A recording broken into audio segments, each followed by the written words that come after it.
Before we get to others,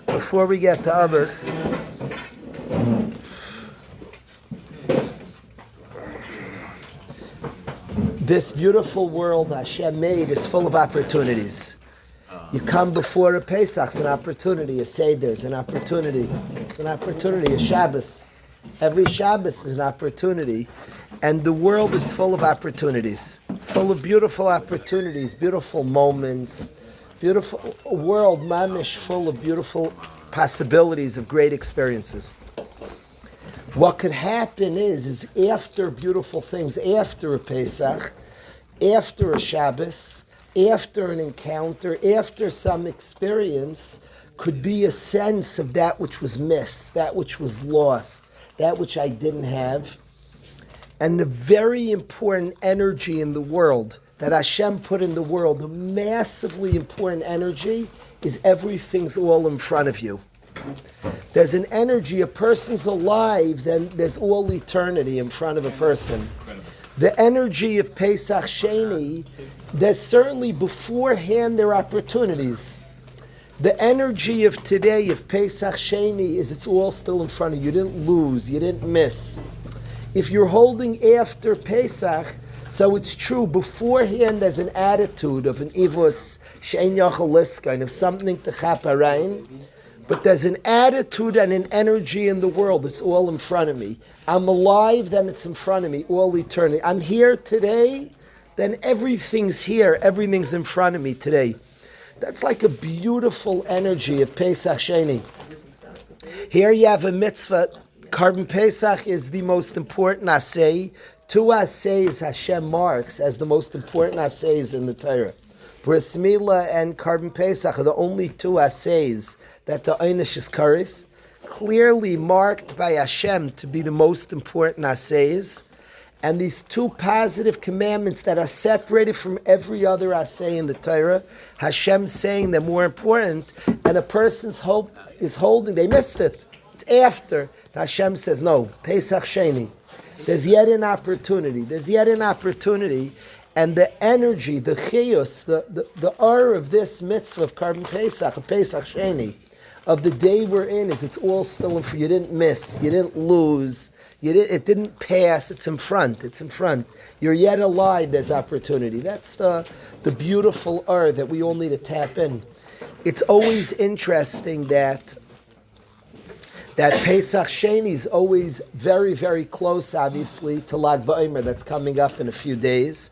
And the energy of Lag BaOmer is a very similar R. Here Rabbi Kiva's yeshiva went through a tragedy, and it's like was, and there could be regrets on the past of what was, of what should have been, what could have been. And on Lag BaOmer, he meets a new Talmid, Rishon Bar Yochai met his Rabbi, and there's a new beginning, a new opportunity. It's all in front. It's not what was, it's continuously in front of us. Really, that's the sugya of Torah Sheba'al Peh. The sugya of Torah Sheba'al Peh is the journey of the Yid, the struggles of the Yid, the different things that went down, and it's all in front of you. It's all in front. Everything's in front of the person. It's all there to be had. That's the energy of Torah Sheba'al Peh.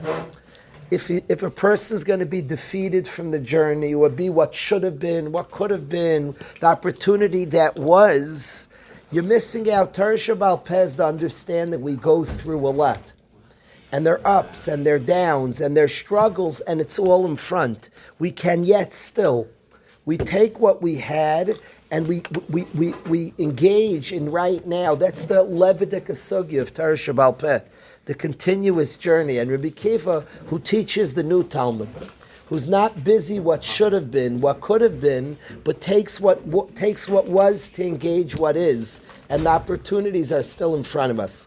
That's the calling of Pesach Sheni, and one of the callings of Lag BaOmer is that the opportunities are right there in front of us. Hashem's giving us life, and we woke up today, so then there's big opportunity today. It's the Ur of Pesach Sheni, and one of the great Uris of Lag BaOmer. The opportunities are in front of us. I think it's a very healthy way to understand and to live. There are people who very much live in the past. What should have been, what I could have been. The opportunities are right here. Today I woke up, so then there's opportunity right here and right now, and in the present there's opportunity. Pesach Sheni says to the Yid who says, "Oi, I missed what I could have had, what I should." It's not what you could have had and you should have had. You have.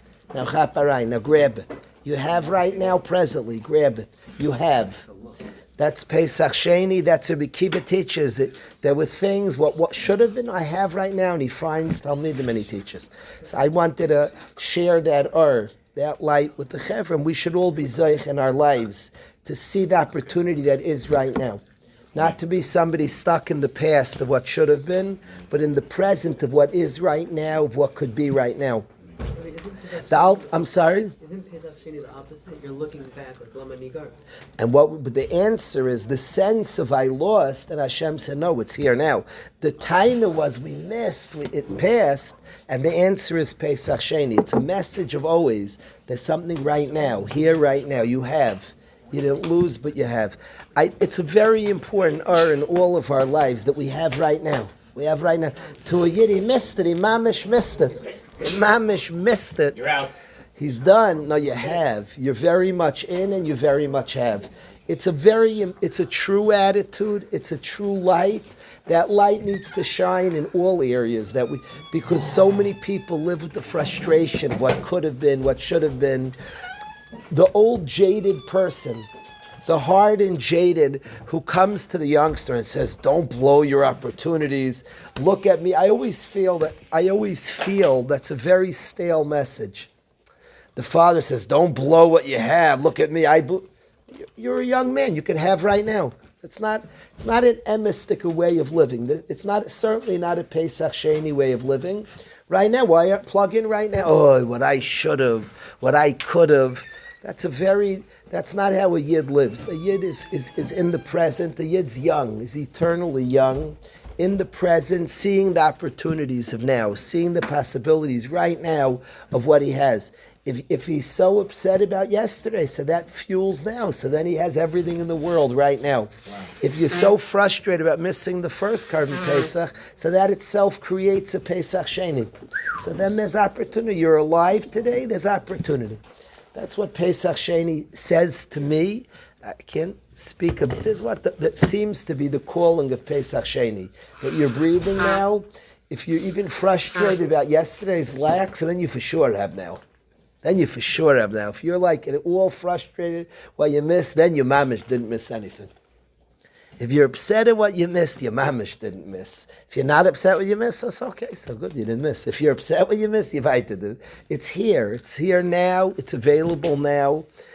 I think this attitude has to dominate each person. It's a very important attitude. The Alter of Nevardik, who was so taught people to be a present person, he taught to give up 1,000 tomorrows for one today, but also not to be a person of the what ifs, if I only, I should have, I could have. I'm here now. If there's regret on yesterday, I hear. So that alone, so then you learn from yesterday what you want today and then grab it. But the Pesach Sheni calls to the person that you have right now. There's a possibility and probability and things available here and now in the present. That's how I hear the message and the calling of Pesach Sheni. It's a very normal attitude but it's a very dangerous human attitude of the things I missed. The older person comes, don't be like it, as if they don't have opportunity. You're awake right now. You could bow maidim right now. The whole world's here for you right now. The whole world's here for you right now. It's all here right now.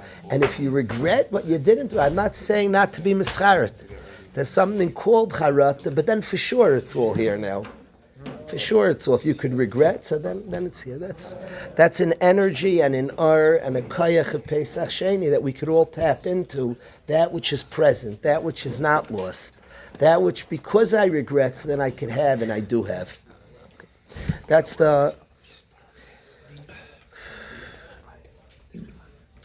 the first thing that I wanted to share with the Chevra. The second area that I wanted to do for a few minutes is we're holding in the days leading up. We're moving ever forward. The 29th day of the Omer. We're four weeks and 1 day of the Omer, and we're moving closer both to Lag BaOmer and then to the ultimate where we're counting the march towards Kabbalah Satira. And many people preparing in these weeks, work on the Memches Kinyanei HaTorah, the 48 things that are needed, that are necessary to acquire the Torah. Now I want to say just the counting. Certainly there's a big inyan to work on things. I want to say just that we're counting towards and know we're shaykh to Torah and Torah is shaykh to us. That's very, very precious and important. I wanted to speak about a couple of the Memches Kinyanei HaTorah. To take the opportunity and learn a couple of them. It's in the 6th parak of Avos. It's in the 6th Mishnah perhaps. And in the Memches Kinyanei HaTorah, the first one is Talmud, Moshe. The first Kinyan HaTorah, Talmud. Now Talmud means, and this is necessary to learn Torah, the simple pshat, it means to learn. Learning, you have to actually study and learn. That seems obvious. To have Torah, you have to study Yehuda, no question. But it doesn't say limud. It doesn't say limud, Yehuda. It says Talmud. You have to be a student. It should say limud, to learn. Clearly, it doesn't mean just to learn. The word is not the word that you would say. It incorporates also to learn, but it should say limud. Talmud means that you have to be a student, means you can't be arrogant. You have to be open to learn new things. There are people who are very safe. Whatever they study, they know a few things and they shtup what they know on anything they study. They're not willing to learn new things, to be open-minded. One of the worst siddurim you could have, if you learn with somebody who knows the Gemara already, it's death. This is not, if you ever met, a guy tells me in yeshiva, sometimes a guy will show off. I learned with the Rabbi. I'm like, well, I'm so sorry to hear. Not because the Rebbe is not a tzaddik, because the Rebbe knows it already. Now, a good Rebbe, who's actually very wholesome, does not do this for the Talmud. What you're supposed to do, and it's hard, anything you learn, stop being a guy who knows already. We're learning this Mishnah Talmud. I want to learn it today. I am different than I was last year, than I was 4 years ago. You learn it now as a new person here. And you hear new things, you incorporate. I can learn things, all the time, learn things that I've spoken about before, and I'm like, whoa, I'm a changed person. It hits me totally different. There's no even such a thing you can repeat like an old shmooze. There's no such thing. There's no such thing if you're present. I've had times before a shir, I like preparing for a while. So my kids have asked me, I said, I need some time to prepare. They said, you said that shir before. I'm not trying to prepare to say the words. I want to be present to what's being said. When you read Torah, if you're present and you're willing to be a Talmud, you're willing to be impacted, you'll always hear new things. Different things will resonate. Different things will hit. There's one condition: a person's humble enough to be a Talmud, to be open-minded, to be changed, to be open-minded to hear new things. If we're stuck in a certain thing, this is who I am. I want to say this about everybody here. Do you think we know? People think like they know themselves. A guy will say, Rabbi, I know. Do you think you know yourself, Avia? That's like a joke. Our soul. Do you think I know my soul? I'm touching like a drip of a drip of a drip. The neshama is to the end. One end. It's chelik elokam mimal. You think you're like, oh, I got myself. People even talk to themselves like they know themselves. There you go again, Daniel. All those types of inner voices are like, I got you, and you're so annoying. You think I know me?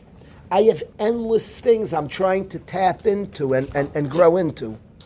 When you're more open-minded to finding stuff in yourself. By the way, that adventure of learning helps you discover new things. See what hits you in an honest way. As you learn, you'll find new things here from Torah. As Torah goes in the Yid, you find new spaces and new things in yourself. Talmud is the willingness to know, I don't know. I don't know me, I don't know Torah, I can explore. People talk... An ADHD person is the luckiest guy in the world. ADHD people have no problem concentrating. Zero. It's one of the worst mistakes. You know, ADHD, people who have ADHD are the best concentrators in the world. There's like factual. There's studies on this. They have something called hyperfocus. When an ADHD kid wants something, if any of your kids have ADHD and they want something, oh, watch out. They will not take their mind off the thing. It's a hyperfocus. They're actually the best focusers in the world. What they can't do is focus on something boring and lifeless. If there's a class, there's just somebody in front, some guy with a beard sitting here by Musar blabbing on, ADHD guy's out. Has to be magical and meaningful and relevant. I think it's lucky to have ADHD because you learn things have to be relevant and magical and meaningful. An ADHD guy can't learn something that's just boring and repetitious. And by the way, there's no repetitious. You're new today. By the way, an ADHD guy can't just go to prayers and do the same thing over. It has to be meaningful and magical and like something. So he prays a new person, new worries, new thanks. He's like ever alive. That's all he can do. Nothing else works for him. That's the possibility. I want to say this, that people say in marriage, people say ADHD people struggle in marriage because they anything monotonous, the same over and over. The word monotony means repeated over and over. So an ADHD guy comes to marriage and is like married to the same girl 10 years, 20, 30. He wants change. They write about this by the Goyim. An intelligent person knows. You think you know your spouse? You're out of your mind. You think you know you're married 30 years? You think I know my wife like I have her neshama down? You're crazy. I see new things, new madregas all the time. Like, are you kidding? But don't be closed to it. Don't be so, you in your brain, because we're afraid of the unknown, we like predictability, so we box ourselves in and we box our spouse and we miss out on the geschmack of life. It's true, people have they have anhagas, they have tendencies, that could be true. Be open to newness, to new things, to new madregas, to new mice, and be open, see, allow for expansiveness. That's the art of being a Talmud. It's the first Kinyan HaTorah. If you're stuck that this is who I am, this is what I hold, this is what one of the most embarrassing things about me is there are recordings out there. I'm making fun of a certain type of Torah. That's the main Torah that energizes me today. You can find old recordings. I'm embarrassed from it. I publicly made fun of certain type. There are times. They're probably recordings. If I beg Hashem that everything should get erased from anything I said negative, it's embarrassing because at the time I thought I knew me. This is who I am. I thought a certain type of Torah that's not honest, that's not pshat, and today that's the main Torah that energizes my soul. So you lock in, this is you, I know it's not my, when youngsters say that's not my type, right now, this minute, these 2 minutes, it's not your type, you have you down so stark. Right now, you're allowed to have a sense of what energizes you. You don't know what energizes you. So you could say, right now, it's not what energizes me. Okay, I hear that. At that point, those svarim didn't energize me. Today, I'm thirsting for that. Today, that's the svarim that really talk most to my soul and pull me in. So the first midah necessary to learn Torah is Talmud. Talmud is the willingness not to know, the willingness to be uncertain, the willing to be a student. One of the things that triggers me the most is people that know. There's a certain, only, Avadai Shmai, Hashem's Vadai. We're not Vadai, we're Talmidim. We're people who don't know, I don't know. I'll see, I'll discover, I'll find out. That's the first Kinyan HaTorah. It's interesting, I'll tell you something interesting. I don't really write haskamas. I don't consider myself worthy of writing haskamas. It's not something that I've done much of in my life. Somebody I'm very close to, I like a lot, asked me to write haskama, and I felt to do it. And I worked on it a lot with my son. Yaakov was an outstanding writer, and we worked together. Yaakov's writing speaking should be precise, and writing has to be much more precise than the spoken word. In the spoken word, you communicate by our faces. You know what Johnny and I speak. It's like 10% words. It's mostly we understand each other. You look at each other. Your body language, that the spoken word, you could rely, you know what I'm saying? Yeah, I know what you mean. From just body language, all different things, the smile, there's a lot of things you say. The written word is the word itself. And it needs a precision that's crazy. I'm not a good writer at all. It's very tedious, and you have to write it exact. You don't repeat much in the written word. It just says what it says, and that's it. So to write Askam I was working very hours with Yaakov to write it precisely. I said on the person that they're wide-eyed. Then somebody told me that's like an insult. Wide-eyed has a connotation. If you look it up, wide-eyed means like young and inexperienced. So it has like a negative connotation. So I was thinking a lot about that because I was thinking, no, they're wide-eyed. I want, when I'm 94, somebody calls me wide-eyed. I want to be young and inexperienced at 94. To me, it's the wide. You ever see that they say about somebody who's a wide-eyed idealist? Could somebody look up the expression wide-eyed, what it means? Who could look it up? Shlomo, please look it up. Wide-eyed. Yehuda, how would you describe, before Shlomo looks up the official, translate wide-eyed. He's a wide-eyed idealist. How would you translate that? Empty and unknown, open to what is to come. It's very good. It's funny, in the world, it wouldn't all be positive. Because wide-eyed, I bet you when Shlomo looks at it, I did not look it up, I think inexperienced will be in there. Yehuda is my Webster, and Yehuda, he said empty.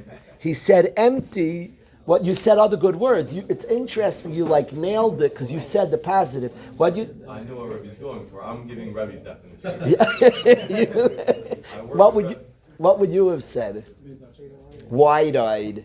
I've never been described by guys there as being the youngest person ever, and I love that. So I've been like that for a couple of years now. Yeah, in the world, wide-eyed would not all be positive to the point that I wrote it in Askama that the guy's wide-eyed, and somebody said you're being negative, you're knocking him, and to me that's like a great compliment.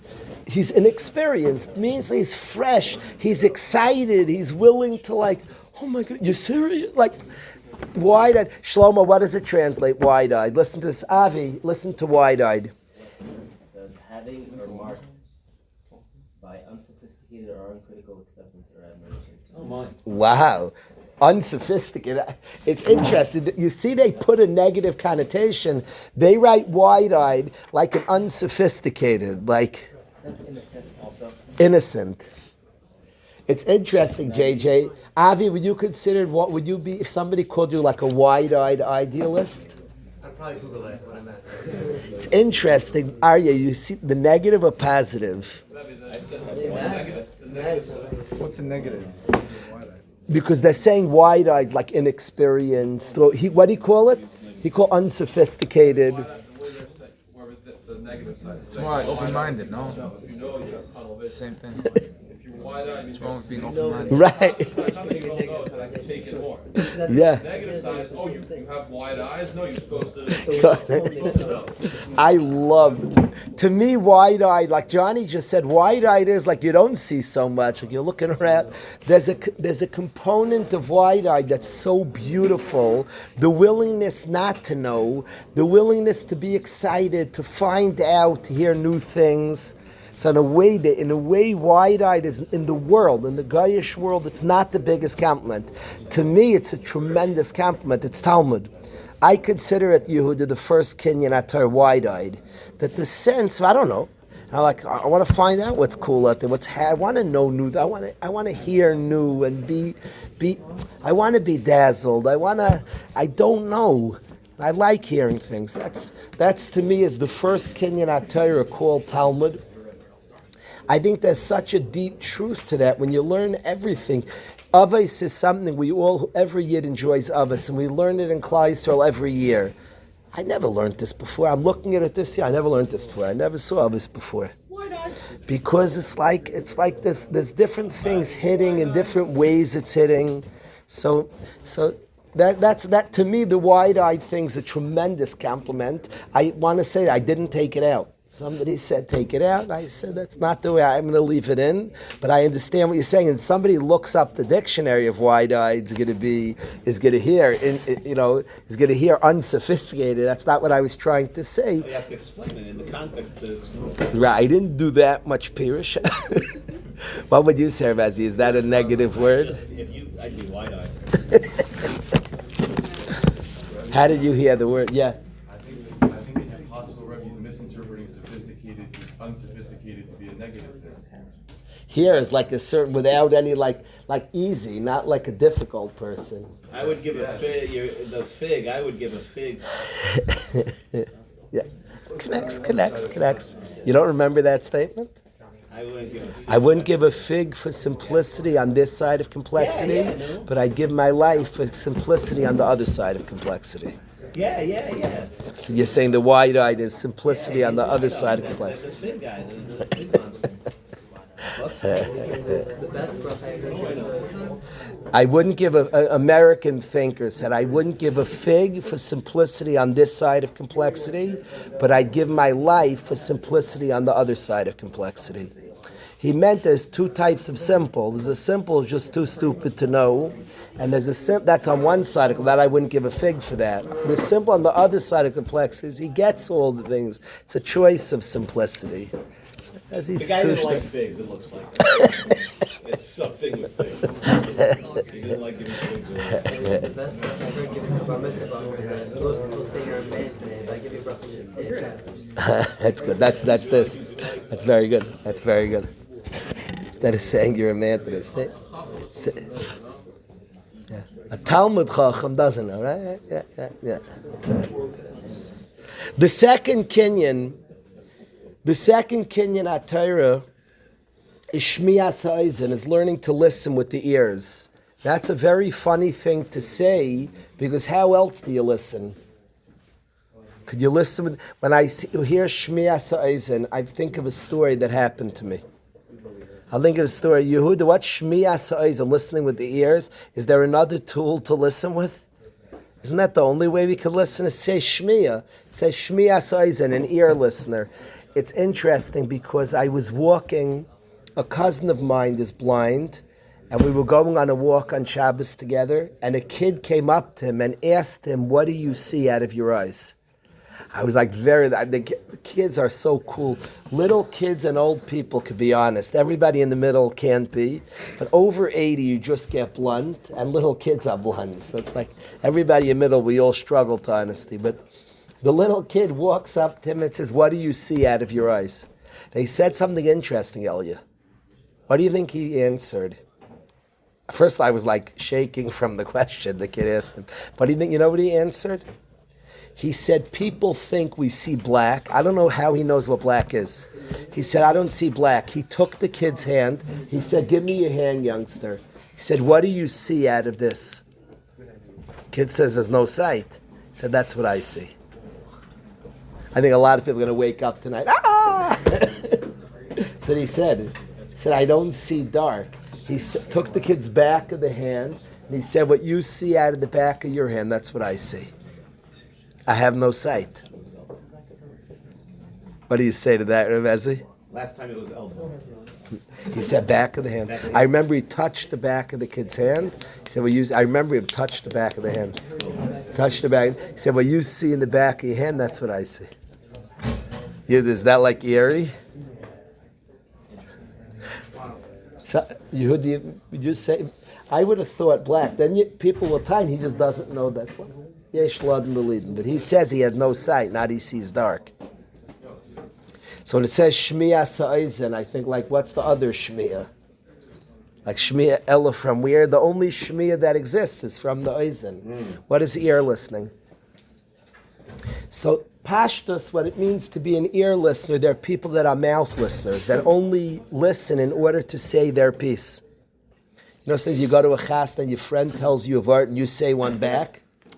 You were never listening. It was just he said a word and you respond. Like you're only here to speak. It says that in Mishlei, it says that a fool just wants kim b'iskaloi sliboi. He just wants to say what's on his heart. A wise person listens and hears Shmias Ha'ezen. Now, Avi Beitler asked on that a good kasha should say Shmias Halev then. Shmiya from the brain, what's just the eisen? So don't have the pev, Shmiyas Halev. The Medrash Shmuel asked that kasha. He says, why does it say Shmiyas eisen? He says, even if you don't understand, even if it's just eisen. What? And what's the difference between the first one and the second one? Now, what's the difference between the first one and the second one? If you don't understand, that's basically the common. No, the Talmud, the point is to be somebody who's not arrogant, who's willing to learn, willing not to know. That's Talmud. Shmiyas ha'ezen is just a way of listening, really digest, even if the place you don't understand, absorb, be present to it. That's what he just says. Even if it's just in your ears, don't reject it because you don't understand it. Hear it. Let it sit. You never know. One day it will go in, even Shmiyas ha'ezen, but certainly not Shmiyas ha'peh. Any shmiya attached to the mouth, are you listening at all just to say your piece? I want to speak about the third one because I want it to be an aliyah for my father, Areini Kaparas Mishkava. I want to talk about the third one, and I want to talk about this today. This Pesach Sheni, I want to share that the third Kinyan HaTorah is Arichas Vasayim. Now, simply Arichas Vasayim means to say it with your mouth.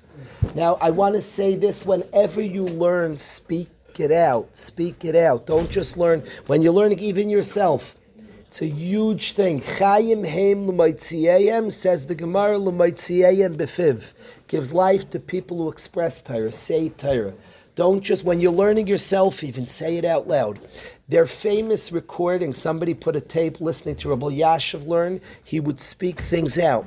We would listen to my tata learn. He spoke things out. Even you're learning on your own, say it out. Don't just think it. Don't just read the words. Don't even lip read the words. Say them. It's very, very powerful, the koyach of Dibur. And the third Kinyan HaTorah is Arichos Vasayim, express Torah. It certainly means to say it out. A second thing I like that it says Arichas Vasayim to speak it out. I've told you that I have a weirdness to me that people who think to talk, I talk to think. It's just how my brain works. If I say it, it helps me think. I could ask, do you mind if I just run this by you? I'm trying to think about it. The saying organizes my thoughts. Arichas Vasayim, speak it out. As long as you think something up here sounds brilliant, and all of a sudden you say it, it's like really stupid. Say it out. Say it out. What I wanted to say, La'ilu Nishmas, my father, is Arichas Vasayim, the Mefarshim bring means Chazer review. Oh, yeah. People don't review enough. People say, I learned it, I got it, they don't review enough.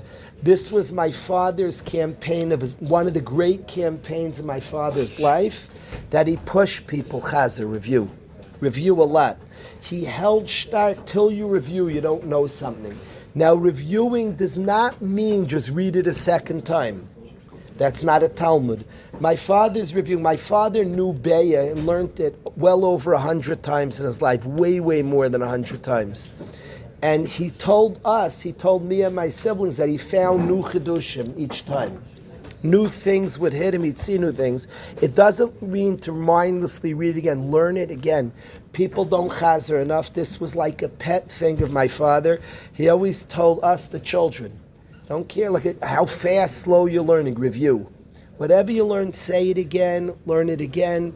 Reviewing gives a tremendous clarity. It makes you clear, exact, precise with what you're doing. This is something all his life. My father said Chazar is the Iker.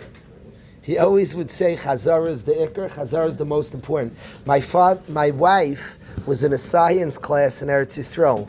And she was taking physics, and the teacher, the professor, said in college that my Rabbi taught us Chazar is the Iker. In the middle of like a college, my wife waited after class, said, I know who your Rabbi was. It was my father, was this college professor's Rabbi. But my father's motto in life was Chazar is the Iker, and he would push people a lot to review.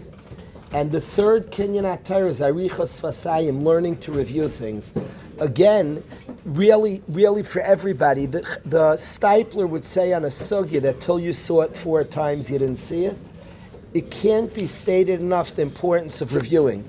After you have something, sit down, get it clear, chazer over what was said, really learning to review something and have clear what you learned is huge. It's one of the kinyanei atar. The Medrash Shmuel says, Arichas Sfasayim, other Mefarshim say it as well. It means constantly reviewing. Again, Nachum, you'll see deeper and newer things. It's interesting, if you ever open a page, if you learn a Gemara you never learned before, it takes time just to get a little familiar. It's an unfamiliar daf. When you're familiar with it, you could get to know it in a very deep and meaningful way. Chazara is not just rereading it and mindlessly. You never learn mindlessly. Never. If you learn mindlessly, it's not what we're speaking. Some Chazaras people just read again and again and again. That's zero what we're talking about. We're talking about rethinking, again, Talmud, with that art of not knowing, but seeing it, patiently seeing it again, hearing it again, thinking about it again. My father would describe to all his Talmidim how people learn things once and ask kashas and have tons of kashas. There would be so much more clarity if they read this sugya a second time and a third time, slowly and carefully. He held like the Iker Simcha in learning his Chazara. I tend to feel it that way. A Gemara you know already and you read, you can get in there, much more geschmack. It's literally he held Chazara was more fun, more geschmack, more besimcha. And he held it as the difference in people who become Talmidei Chamenat, Arichos Sfasayim, Chazara. So I wanted to just give an appeal for Chazara to learn in all the things we learned, to review it. Read it again, have the patience, and understand, not mindlessly reading it a second time. Josh, the Nisayan always, because you know it already, is just, but if you open, be wide-eyed. So if we can chazer wide-eyed, then I think we see new things. I'll tell you something funny. I'm watching Yisrael Meir finished Harry Potter, and he's reading it again. And I see him reading it again. I'm not saying anything to him. I'm actually so fascinated. I almost want to ask Yisrael Meir, why are you reading again? You know what's happening already. You read it once. You know what's happening. And it's obvious there's a certain hanan, a lahavdil, infinite abdullas, in eternity to not eternity. But he's reading Harry Potter. It's pashut in chazering. He could be more attuned. It's not new anymore. He actually could see things and understand things and notice patterns, notice certain characters that he wouldn't have noticed before he knew the book. Now that's lahavdil to that which is infinite, to that which is chachmas Hashem. The person finds treasures and ideas hidden in very precious ways. Chazer, learn to review, learn to chazer. So I wanted to share this truth with the Chevra. I think it's very, very important.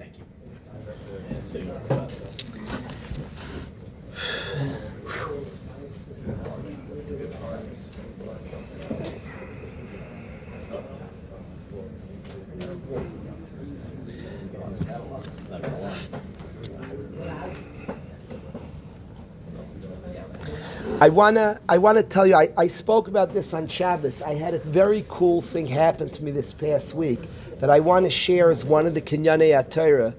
In learning, be honest to another person's opinions. One of the kinyanei atayra's pilpul chaverim, pilpul talmidim, is listening to somebody else.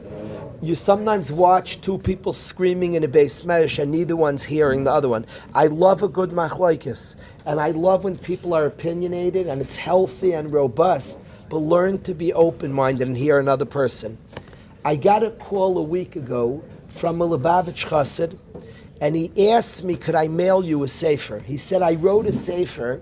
He said that people feel that some parts of Lubavitch hold the Rebbe's Mashiach, and people say, it's crazy, he's not alive. He said, I don't know if he's Mashiach or not. This Yid was not coming to say, was not telling me his opinion. I have no idea. After having spoken to him and read his Sefer, I don't even know if he doesn't know who Mashiach is. He said, I wrote a Sefer because it bothers me that a segment of Klal Yisrael is written off. A Yid's a Yid, we shouldn't write off Yidden. And he wrote an intelligent, sophisticated sefer from the Torah, showing that Mashiach can come. There's Tchias HaMeisim Prati. Besides the Tchias HaMeisim of everybody that will yet be, an individual can come back to life, and it's possible a dead person can come back and be Mashiach. He's saying, I don't know who Mashiach is. But don't write off people as crazy. And he shows from Shas, from Midrashim, that it's possible. And he wrote a sefer. Reb Breidowitz gives Askama to the sefer, a beautiful Askama. And it's an honest sefer. I spoke to the Yidden. I love the reason for the sefer. First of all, it's a Yid who for 25 years, a Baal Tshuva, has been studying the sugyas of Mashiach. He has a tzipisa Yeshua. He's been studying the sugyas of Mashiach. And he's a Yid who wants to include Yidden and not write off Yidden. There's Askama in the sefer Shloime blew me away from Reb Zev Leff. And Reb Zev Leff writes, this great tzaddik whose grandson's in our yeshiva right now. Comes Reb Zev Leff and he writes that I want to publicly say, I publicly said that it comes from Christian sources, that they want to say, people want to say that Mashiach's coming back alive, it's from Christianity. I publicly said it.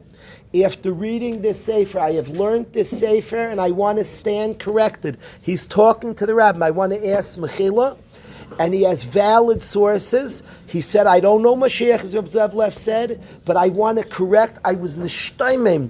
What an honest Yid. That's Torah. A Yid who publicly spoke and said one way and says, I want to stand up and stand corrected. It's possible Mashiach can come from the Mesim. It's not Christian source, it's sources in the Torah. It's possible. He said, I don't know who Mashiach is. I don't think anybody here does. And you know what? He says that it's from the Torah. It's not a problem to believe that at all. Zero. Reb Zev Leff in the sefer says, I want to apologize. I want to stand corrected. He said, I've publicly written differently. I've read this sefer and I stand corrected. What a kiddush shamayim. One of the kinyanei HaTorah is pilpul chaverim. Learn to listen to others. Learn to hear others. Learn to discuss things real. Learn to be open-minded. Chavrus is saying something. I like in yeshiva, I've seen guys screaming and learning. I want to ask each guy, say the other guy's opinion. Say, but not in a cynical way. He has an art to bring, so do you. And I'm not looking not to have fierce opinions. People should scream and yell, but learn that he also has a right to his opinion and has a light to bring too. And pilpul chaverim is the understanding. Different people have different things to say and tremendous lights to bring. Really, they have lights to bring. Learn to listen in and hear somebody else's light. There are many, many lights. Hear different people's lights. That is pilpul chaverim. I'm very fascinated, and I'll end with this. We're learning brachas this year. And after the Churban Beis HaMikdash, so Rav Gamliel wanted very much clarity. He wanted very, very much clarity in the Beis Medrash, that he knew Klal Yisrael was going through terrible times. So Rav Gamliel didn't let much debate in the Beis Medrash. And I could hear why. I could talk about it. This is not putting Rav Gamliel down. There's a big to what Rav Gamliel was saying. If you know about Rav Miller, he didn't quote opinions. He didn't want it to be, this one says this. There was a certain clarity he wanted to share. I understand Rav Gamliel. Came Rebbe Eliezer, and he was made Nasi for his first day, and he opened the Kaisley Beis Medrash, and there was Machlokes. It's one of the glorious days in our history. With all the machlokes, many difficult sugyas were clarified that day. We gain when there are many opinions. We gain when there's diversity, when there's all different minds, all different ideas. We gain. And there was extra sefalim, extra benches in the Beis Medrash that day. And Rabbi Eliezer did a seemingly dangerous thing. Galus, different opinions, different iris. It's going to be contradictions. Oisei Hayom forever is a very, very big day in our history. That there are many people, many shittas, many ideas is a very big positive. Pilpul chaverim is the willingness for somebody to hold different than you, to look different than you, to be willing to hear different things. So I guess like Rev Johnny said, today it all comes back to being wide-eyed, to be willing to hear different things and new things and other things different than we hold. So that fourth Kinyan HaTorah that I want to discuss today, Pilpul chaverim. Be open to hear something new from somebody else, something you didn't think of, something's not even the way you typically think. Also express your opinion and fight it out, but be open to hear more opinions, more clarity. Less opinions, less clarity. Oisei Hayom in the Beis Medrash, so many halachas were clarified because there were more opinions in the Beis Medrash. I got this sefer this week. It's a holy sefer. It's sitting on my desk. I was nishtoimim from this haskam of a sefer, of a beautiful, the Yid who wrote the sefer blew me away. His name is Reb Lieberman, Johnny. Reb Lieberman, beautiful Yid. The sefer, was that his name? You saw the sefer, Reb Ezi? Shmai Shel Mashiach. It's called Shmai Shel Mashiach. Beautiful sefer. And this haskama, I've never seen haskama like that in my life. This pilpul chaverim, different shit. Amazing as. I was like very nishtaim. I was looking at the haskamas.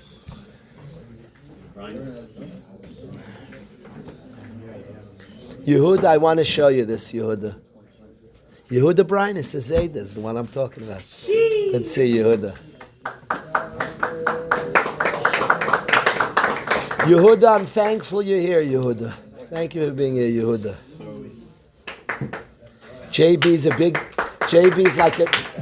a very talked about name in New York. They're talking about some point guard for the Knicks, but our JB is much bigger. Yehuda Brian, it's unzir JB. 100%. 100%. Oh, he's only in the back over there. Okay, Beli Neder, what we'll have to do tomorrow, we have to start zoning in. You need big things need hachanas. We really have to start zoning in on Lag Baimer. It's coming fast, and I want to tap in. To tap in, you need hachanas. Beli Neder, we're going to start focusing in the next day, probably tomorrow already. We'll have second set. It will be 5 o'clock. There'll be Be'ezus Hashem a mincha